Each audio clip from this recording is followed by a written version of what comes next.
नमस्ते। आज हम एक ऐसे विषय के ऊपर बात करने वाले हैं जो सबसे ज़्यादा सुना जाता है लेकिन सबसे कम समझा जाता है, योग। अक्सर लोग योग को सिर्फ एक फिजिकल एक्सरसाइज समझते हैं। कुछ लोग समझते हैं कि सिर्फ प्राणायाम और मेडिटेशन ही योग है, तो कुछ लोग सोचते हैं कि ये उनके लिए नहीं है। लेकिन सच बात तो ये है कि योग हर इंसान के लिए है। सोचिए, अगर आप सिर्फ 15 से 20 मिनट, ज़्यादा नहीं, अगर आप 15 से 20 मिनट भी सुबह उठते ही योग करते हैं तो आपके सिर्फ शरीर में नहीं बल्कि मन और जीवन में भी बदलाव आने लगते हैं।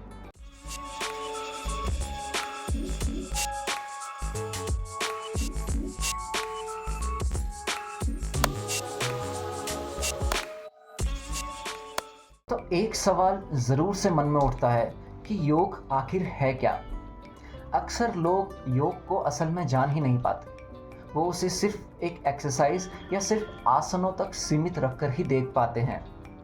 तो आखिर योग है क्या? मैं एक योगा टीचर होने के साथ साथ एक रेगुलर योगा प्रैक्टिशनर और एक योगा स्टूडेंट भी हूँ। तो मैं अक्सर यौगिक बुक्स, टेक्स्ट और ग्रंथ्स पढ़ते रहता हूँ। और जो भी और लोग पढ़ते हैं उन्हें भी ये मालूम है कि 2 ग्रंथ या 2 बुक्स आप कह लीजिए जो बहुत ही मेन और इम्पॉर्टेंट कही जाती हैं योग में, वो हैं पतंजलि योग सूत्र और हठ प्रदीपिका। तो इनके अनुसार अगर हम बात करें या देखें, अगर आप पतंजलि योग सूत्र में देखें तो उसमें बताया गया है कि योग चित्त वृत्ति निरोध, यानी चित्त की वृत्तियों का निरोध ही योग है। आसान शब्दों में चित्त यानी मन और मन के विचारों को रोकना ही योग है। एग्जाम्पल के लिए, जैसे आप एक कांच के गिलास में थोड़ा गंदा पानी आप अगर लेते हैं, ठीक, तो एज अ होल आप उसे देखें तो वो गंदा पानी है, ठीक है, उसमें गंदगी मिली हुई है। बट अगर आप उसे कुछ टाइम के लिए छोड़ दें, ठीक है, 1 घंटा, 10 घंटा, 1 हफ्ता, 1 महीना अगर आप उसे छोड़ दें, तो then you can clearly differentiate कि उसकी गंदगी नीचे बैठ चुकी है। ठीक है, अब आप स्पष्ट रूप से उसमें अंतर कर सकते हैं कि उसकी गंदगी कहाँ है, उसका पानी कहाँ है, क्योंकि गंदगी सारी नीचे बैठ गई है समय के साथ। एक और एग्जांपल लें, अगर आप कोई भी नदी नाले के किनारे पे जाएं, ठीक है, जहाँ पे उसकी सरफेस मतलब आप अप्रोच कर सकते हैं उसकी सरफेस को, ठीक है, वहाँ पे आप देखेंगे जब भी आप कोई पत्थर मारेंगे, आपने पत्थर मारा, अगर वो पत्थर उसकी सरफेस पे लगा तो आप देखेंगे कि उसकी गंदगी ऊपर आ जाती है या पानी ऊपर गंदा होने लगता है। क्यों? क्योंकि उसकी गंदगी नीचे बैठी होती है। ठीक है, पानी ऊपर रह जाता है लेकिन समय के साथ गंदगी नीचे बैठ जाती है। मन भी ठीक वैसा ही है, और योग उस गंदगी को, हमारे मन के मैल को, मन की गंदगी को नीचे बैठाने का कार्य करता है। वहीं अगर हम बात करें हठ प्रदीपिका की, जिसमें हठ योग यानी हकार और ठकार की बात करी गई है। हकार हमारी सन एनर्जी को डिनोट करता है और ठकार हमारी मून एनर्जी को डिनोट करता है। इन दोनों एनर्जीज में सन एनर्जी यानी हमारी एक्टिव एनर्जी और मून एनर्जी यानी हमारी काम एनर्जी, इन दोनों एनर्जीज में बैलेंस ला के हमारी बॉडी में स्टेबिलिटी प्रोवाइड करता है, वो योग है। एग्जाम्पल के लिए, ज़्यादा गुस्सा आना सूर्य का एक्सेस है और ज़्यादा उदासी या विषाद छाना मून का एक्सेस है। तो अब बात करते हैं कि योग का क्या इम्पैक्ट पड़ता है हमारे डेली लाइफ में, या क्या क्या चेंजेस हमें देखने को मिलते हैं। सबसे पहले बॉडी अवेयरनेस। योग से हम अपनी बॉडी को और अच्छे तरीके से महसूस कर पाते हैं। स्पेशली जब हम आसन्स प्रैक्टिस करते हैं तो हम ये महसूस कर पाते हैं कि हमारी बॉडी कहाँ पे टाइट है, कहाँ पे पेन हो रहा है या कहाँ पे स्टिफनेस है। और जब हम इस अवेयरनेस स्टेट पे पहुँचते हैं तो हम इजीली उस टेंशन को रिलीज़ कर पाते हैं। नाउ ऑब्वियस है, जब आपको प्रॉब्लम दिखेगी तो ही आप उसे सॉल्व करेंगे। इसीलिए आपकी बॉडी अवेयरनेस बहुत ही अच्छे लेवल पे इम्प्रूव होती है जब भी आप योग प्रैक्टिस करते हैं। दूसरा, माइंड कामनेस।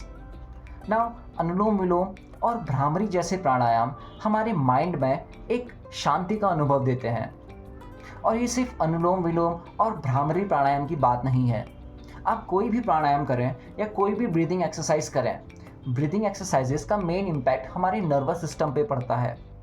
ये हमारे नर्वस सिस्टम को काम करते हैं, जिससे हमारे एंजाइटी और स्ट्रेस लेवल्स नेचुरली कम होते हैं। Third, focus and concentration.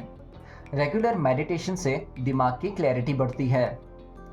जब हम डिस्ट्रैक्शन फ्री ध्यान लगाते हैं तो हमारे काम करने की स्पीड और एक्यूरेसी दोनों इम्प्रूव होती है। स्टूडेंट्स और प्रोफेशनल दोनों के लिए ही ये बहुत फ़ायदेमंद है। चौथा, बेटर स्लीप। योग और मेडिटेशन से हमारी बॉडी और माइंड दोनों रिलैक्स हो जाते हैं, जिसका सीधा सीधा असर हमारी नींद पर भी पड़ता है। इंसोम्निया जैसी प्रॉब्लम्स में भी योग निद्रा और ब्रीदिंग एक्सरसाइजेस से डीप रेस्टफुल स्लीप आती है। Fifth, health issues improvement.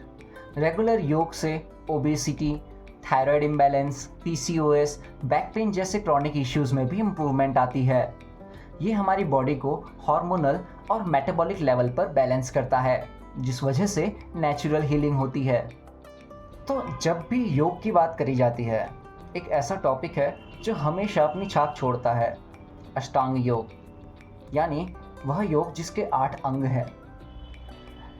इंसानों को किस तरीके से योग में अपने आप को आगे बढ़ाना चाहिए, उसकी व्याख्या अष्टांग योग में मिलती है। अष्टांग योग यानी अष्ट अंग वाला योग, जिसके 8 अंग हैं, यम, नियम, आसन, प्राणायाम, प्रत्याहार, धारणा, ध्यान और समाधि। स्टार्ट होता है हमेशा यम से, लेकिन इंसान या लोग सिर्फ आसनों पे ही आके अटक जाते हैं। यम, नियम और बाकी सारे अंग इसके छोड़ देते हैं। तो हम जानते हैं कि यम नियम है क्या और बाकी सारे अंग क्या हैं। सबसे पहले आता है यम। ये आपका सामाजिक चरित्र निर्माण करता है या आपको सामाजिक व्यवहार सिखाता है कि आपको किस तरीके से समाज में रहना चाहिए। और इसके 5 अंग बताए गए हैं: अहिंसा, सत्य, अस्तेय, ब्रह्मचर्य और अपरिग्रह।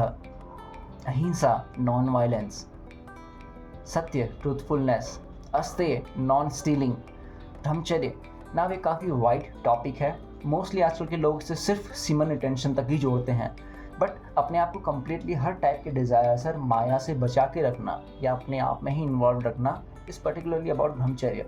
इट्स काफ़ी बड़ा टॉपिक है, कभी आराम से बाद में डिस्कस करेंगे। एंड लास्ट इज़ अपरिग्रह, यानी ज़रूरत से ज़्यादा संचय नहीं करना। ठीक है, अक्सर लोगों को देखा होगा आपने, 5-5, 6-6 गाड़ियाँ, 8-8 गाड़ियाँ, 2-2 घर, 5-5 घर, ज़रूरत से ज़्यादा कपड़े, ज़रूरत से ज़्यादा हर चीज़ें। तो इससे क्या होता है कि आप यूज़ तो करेंगे नहीं भाई सारी चीज़ें, प्लस शायद किसी और की ज़रूरत आप मार रहे हैं वहाँ पे। ठीक है, आप अगर आप ज़रूरत से ज़्यादा आप अपने पास रख रहे हैं तो शायद आप किसी और की ज़रूरत कम पड़ रही होगी। ठीक है, किसी और को जिस चीज़ की ज़रूरत होगी आप उससे छीन के अपने पास रख रहे हैं, जिसका कोई यूज़ ही नहीं है। तो ज़रूरत से ज़्यादा कभी भी संचय नहीं करना चाहिए अपने पास किसी भी चीज़ का। दूसरा, नियम। अब नियम आपका व्यक्तिगत चरित्र निर्माण करता है। ठीक है, आपका पर्सनल डिसिप्लिन है कि आप अपने साथ किस तरीके से रहना चाहिए। इसके भी 5 अंग बताए गए हैं फिर से: शौच, संतोष, तप, स्वाध्याय, ईश्वर, प्राणिधान। ना शौच ऑब्वियसली अबाउट क्लीनलीनेस। ठीक है, ना सिर्फ बॉडी के टॉक्सिन्स नहीं, बल्कि आपके माइंड के, आपके मलिन विचार और जितने भी आपकी गंदगी है माइंड में, उसको भी निकालने की बात यहाँ पे करी गई है क्लीनलीनेस में। ठीक है, देन संतोष, सेटिस्फैक्शन, कंटेंटमेंट। ठीक है, स्वाध्याय, तपस इज हार्ड वर्क, जो आप तप करते हैं, आप प्रैक्टिसेस करते हैं अपने आप को इवॉल्व करने की, दैट कम्स इन तपस। नाउ स्वाध्याय, यहाँ पे सिर्फ स्वाध्याय मतलब सेल्फ स्टडी नहीं है कि भाई खुद से किताब खोली और पढ़ने लग गए। It's about study of self. आप खुद को जाने, खुद के बारे में जाने, खुद की आदतें, खुद के विचार, खुद का रहन सहन, अपने आप को पढ़ना है। It's not just about self study but study of self. And last is ईश्वर प्राणिधान, यानी ईश्वर के प्रति समर्पण। ना तीसरा है आपका आसन, जिसमें अक्सर लोग अटके रहते हैं। लोगों ने योग का मतलब सिर्फ आसन तक ही जोड़ दिया है। हाँ, ये फिजिकल प्रैक्टिसेस हैं, ये वो योगा पोजेस हैं जो अक्सर आप सोशल मीडिया में या कहीं पार्क्स में लोगों को करते हुए देखते हैं। इससे हमारी बॉडी फ्लेक्सिबल, स्ट्रॉन्ग और डिजीज़ फ्री बनती है। बट योग यहीं तक सीमित नहीं है। आसन सिर्फ एक पार्ट है योग का, योग नहीं। चौथा, प्राणायामा और ब्रेथ कंट्रोल। ये ब्रीदिंग एक्सरसाइजेस के लिए रेफ़र किया गया है।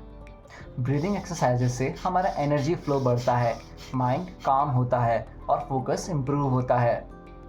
ये हमारे शरीर में प्राण ऊर्जा यानी लाइफ फोर्स का संचार बढ़ाता है।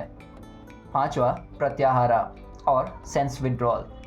नाउ इसका सिंपल मतलब हमारी बाहरी सेंसेस को कंट्रोल करने से है, जैसे मोबाइल, टीवी या कोई भी अनवांटेड डिस्ट्रैक्शंस से अपने आप को हटाकर अपने सेल्फ में लगाए रखना ही प्रत्याहार में आता है। अपनी सेंसेस की डायरेक्शन बाहिर्मुखी से अंतर्मुखी करना, अपने आप में लगाना, inwards is about pratyahara. Now sixth, धारणा, कंसंट्रेशन, यानी एक ही चीज पर अपना ध्यान केंद्रित करना बिना डिस्ट्रैक्ट हुए। ये कोई मंत्र भी हो सकता है या कैंडल फ्लेम या कुछ भी नहीं तो केवल अपनी श्वासों पर ही ध्यान केंद्रित करना। इससे आपकी मेंटल स्टेबिलिटी बढ़ती है। सेवेंथ, ध्यान और मेडिटेशन। नाउ ये धारणा का ही एक एक्सटेंडेड फॉर्म है।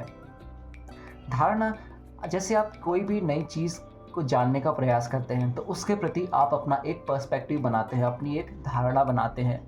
बट बिगिनिंग में आपको उस चीज़ के बारे में उतनी क्लैरिटी नहीं होती है, तो आपका पर्सपेक्टिव, आपकी धारणा उस चीज़ के प्रति फ्लक्चुएट होती है। आपके मन में डाउट्स आते हैं काफ़ी सारे। कभी आपका पर्सपेक्टिव उस चीज़ के फेवर में होता है, कभी अपोज में होता है।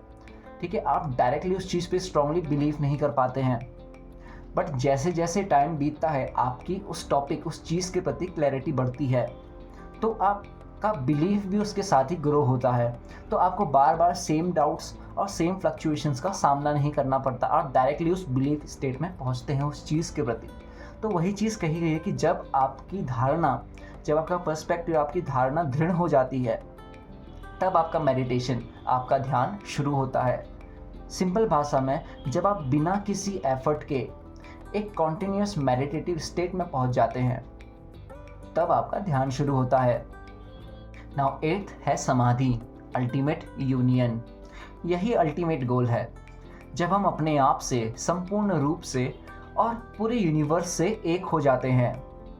ये लिबरेशन और कंप्लीट ब्लिस का स्टेज है, जिसे सेल्फ रियलाइजेशन भी कहते हैं।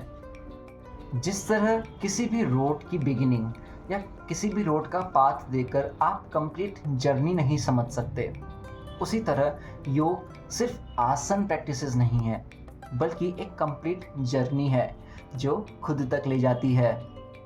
नाउ एक कंफ्यूजन जो अक्सर लोगों को रहता है और अक्सर हमसे पूछा जाता है कि चलिए आपने योग के बारे में इतना सब तो बता दिया, ठीक है, कि इसके इतने अंग होते हैं, इसको ऐसे ऐसे किया जाता है, ठीक है, इसके क्या उद्देश्य होते हैं या इसका क्या फ़ायदा होता है, पर हम योग को शुरू कैसे करें? ठीक, आपने इतना बता दिया, अब इसके बारे में हमें इतना जानना है, योग इतना बड़ा टॉपिक है, इतना पढ़ना पड़ेगा, इतना ये करना पड़ेगा। नहीं, अगर आप पढ़े तो अच्छी बात है, ठीक है, अगर आप उसके बारे में स्टडी करें तो आप और अच्छी तरीके से उससे कनेक्ट कर पाएंगे। बट ये नहीं है कि भाई आपको हर किसी की तरह उतना ही पढ़ना पड़ेगा या उतना ही डीप उसमें घुसना पड़ेगा उसके बेनिफिट्स लेने के लिए। नहीं, जिसका काम उसी को साजे, वरना ढोली तारो ढोल बाजे। कहने का मतलब कि आप अपने माइंड में पहले ही इस चीज़ को एक बड़ा टास्क ना बनाएं। ठीक है, ये सिंपल सी चीज़ है, कोई नई चीज़ भी नहीं है। ठीक है, आज के टाइम पे इतने बड़े लेवल पे इसको इसलिए उठाने की ज़रूरत पड़ रही है बिकॉज हम अपनी रूट्स भूल गए हैं। पहले के टाइम पे ये अलग से विषय क्यों नहीं हुआ करता था? ठीक है, क्योंकि पहले की दिनचर्या, पहले की लाइफस्टाइल यौगिक लाइफस्टाइल थी, आज की तरह नहीं थी।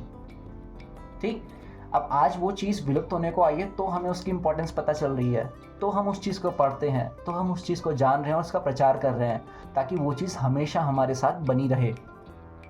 ठीक है, वो चीज़ें साइड है। बट अगर आप एक फ्रेश स्टार्ट कर रहे हैं, ठीक है, तो यम नियम की बात तो हम ऑलरेडी कर चुके हैं। ठीक है, अहिंसा, सत्य, अस्तेय, ये सारी चीज़ें आपको अपनी पर्सनल लेवल पे, आपके इंटेलेक्ट लेवल पे आपको फॉलो करनी ही है। बट उन प्रैक्टिसेस, वो प्रैक्टिसेस की अगर हम बात करें जहाँ पे आपकी बॉडी आपके साथ इन्वॉल्व है प्रैक्टिसेस में, अगर आप एक फ्रेश स्टार्ट ले रहे हैं तो मेरा कहना होगा कि आप स्टार्ट करें मॉर्निंग में 5 मिनट्स मेडिटेशन आप ट्राई कर सकते हैं, प्रैक्टिस कर सकते हैं, क्योंकि एकदम से नहीं होगा। ठीक है, आप बैठिए 5 मिनट मेडिटेशन में, अगर नहीं भी हो रहा, बार बार आपके थॉट्स आ रहे हैं जा रहे हैं, उनको आने दीजिए। ठीक है, धीरे धीरे आपका कंट्रोल आएगा आपके थॉट्स पे। और अब बहुत ही ज़्यादा अगर आप डिस्ट्रैक्टेड फील करते हैं तो अपनी ब्रेथ पे फोकस करिए। ठीक है, आपका इनहेलेशन और एक्सहेलेशन उस पर आप फोकस करिए। देन उसके बाद आप ट्राई कर सकते हैं 15 से 20 मिनट की आप रेगुलर स्ट्रेचिंग कर सकते हैं, नॉर्मल स्ट्रेचिंग। ठीक है, सोशल मीडिया में जो आप देखते हैं उससे कभी भी आपको ये नहीं करना कि भाई मैं भी वही करूं। अगर आप एक फ्रेश स्टार्ट कर रहे हैं तो उसको एक बिगिनिंग की तरह लीजिए। ठीक है, नॉर्मल करिए, आप जॉइंट मूवमेंट से स्टार्ट करिए या नॉर्मल बेसिक स्ट्रेचिंग करिए। दैन उसके बाद आप 10 से 15 मिनट ब्रेथ वर्क या प्राणायाम कर सकते हैं।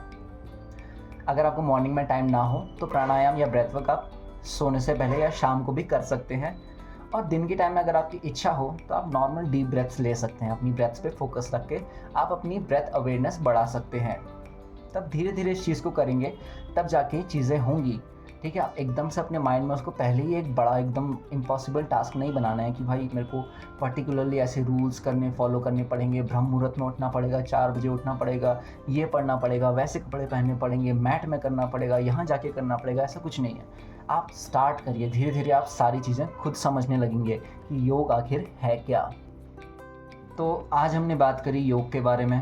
ठीक, योग क्या है उसको समझा, योग के उद्देश्य क्या हैं और योग किस तरीके से आपके जीवन में बदलाव लाता है। छोटा सा प्रयास मेरा कि आपको योग सिंपल से सिंपल भाषा में मैं समझा सकूं कि योग आखिर है क्या और उसे किस तरीके से समझना चाहिए। और बात ख़त्म करने से पहले मैं एक बात और कहूं कि योग कोई मैजिक नहीं है कि आपने एक दिन किया और अगले दिन आपकी लाइफ बदल गई, या आपने एक हफ्ता किया, एक महीना किया और नेक्स्ट मंथ आप एक्सपेक्ट कर रहे हैं कि कुछ मिरेकल हो जाएगा। योग कोई मैजिक नहीं है। आपको रेगुलरली ये प्रैक्टिसेस करनी पड़ेंगी चेंजेस देखने के लिए। ठीक, हठपदीपिका में भी कहा है कि योग का जो फल है वो पेशेंस, डिसिप्लिन और प्रैक्टिस से मिलता है। पतंजलि में भी बताया है कि प्रैक्टिस जब कंसिस्टेंटली और विदाउट गैप होती है तभी आपको योग का अनुभव होता है। और ये सिर्फ योग की बात नहीं है। ठीक है, योग एक कंप्लीट जर्नी है, बट सिर्फ योग नहीं, आप कोई भी काम करते हैं तो वो एक कंप्लीट जर्नी है, सिर्फ एक पॉइंट ऑफ थिंग नहीं है। ठीक है, एग्जाम्पल के लिए मान लीजिए मेरे पास एक ज़मीन का टुकड़ा है। ठीक है, अब मुझे लग रहा है कि ज़मीन के नीचे सोना छिपा हुआ है। ठीक, पहली चीज़ तो मैं ये मानूं कि सोना है और कभी इन फ्यूचर कुछ होगा जब वो सोना बाहर निकलेगा। ये खुद से निकले या कुछ आपदा आ जाए, ज़मीन फट जाए, बादल आ जाए, मिट्टी बह जाए, मेरे को सोना दिख जाए तो मेरी किस्मत खुल जाए। ठीक, पॉसिबिलिटी है बिकॉज मुझे लग रहा है कि सोना है। दूसरा ये है कि भाई मैंने बुलडोज़र बुलाया, मैंने खुदाई शुरू करवा दी। ठीक है, अब ज़िंदगी भर का कोई भरोसा नहीं है, बट हो सकता है कि भाई 1 महीने में मेरी सारी खुदाई पूरी हो जाए और मुझे पता चल जाए कि भाई सोना है, मुझे मिल जाए, या मुझे पता चल जाए कि सोना नहीं है, तो एटलीस्ट मेरी जो काम चल रहा है वो रुके और मैं उस काम को, उस एनर्जी को सही जगह पे लगाऊं जहाँ पे उसकी ज़रूरत है। तो किसी भी रिज़ल्ट पे पहुँचने के लिए आपको 2 चीज़ें हैं, या तो आप टाइम का वेट करिए या टाइम उसको लाए आपके पास, या आप खुद जाइए काम करिए।